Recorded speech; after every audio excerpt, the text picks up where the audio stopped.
All right, in this video, I'm going to show you how to add XY coordinates or GPS coordinates to a arcGISpro map. So what we have here, I've just opened this in Excel, but this is a CSV or comma separated values document. And you can see it just has an easting and a northing or an X and Y column. So these coordinates, these could be in lat long or in meters like these are. One thing to note is if you're in latitude and longitude, they have to be decimal degrees. You can't have like degrees, minutes, seconds. You have to go and you can find there's a lot of online converters, or you can do the conversion yourself, but they need to be in decimal degrees. So this is what the data looks like. It's just inputted points. So I'm going to close out of that and show you how we can add this to the map. So if we click our map button, and if that disappears the way that did, if you just double click the tab, it'll bring it back and pin it to the top. And we have our add data button here. And we're going to click the drop down and you'll see that there is an option, XY point data. So in older versions, you had to add the table and then do an extra step to show the data. But here we can just do XY point data. So we're going to click that.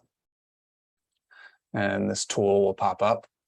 And then our input table is our data. So we click the little file and I can find this on my computer. So this is, we're going to load these national mall points. So we click that, hit OK. And then you can see it auto populates what it's going to call it. I'm just going to leave it that way. And then we have to specify which field is the X coordinate and which is the Y. So our X is easting and our Y is northing. And then remember, so there's no spatial information associated with this file. So we have to tell it what coordinate system it is, or else it's not going to work. And so it is not WGS 1984. So we need to change it. So we click the little globe. And then we can go down. This is their UTM coordinates. So their UTM or projected UTM. These are NAD 1983.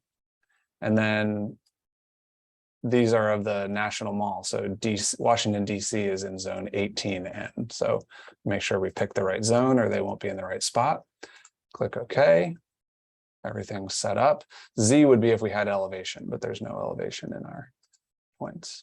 Click run. And if we did it right, they will pop up where we would expect them to, which is on the National Mall. And there we are. So here are your points. You can see that those 6 points popped up. You can right click, check out the attribute table. And you can see your easting and northing data, et cetera. You can add more attributes to this, or maybe you had a bunch of attributes in the original CSV, they would show up here as well. And so you could color the points by that, et cetera. So that's how you add points to a map from CSV data.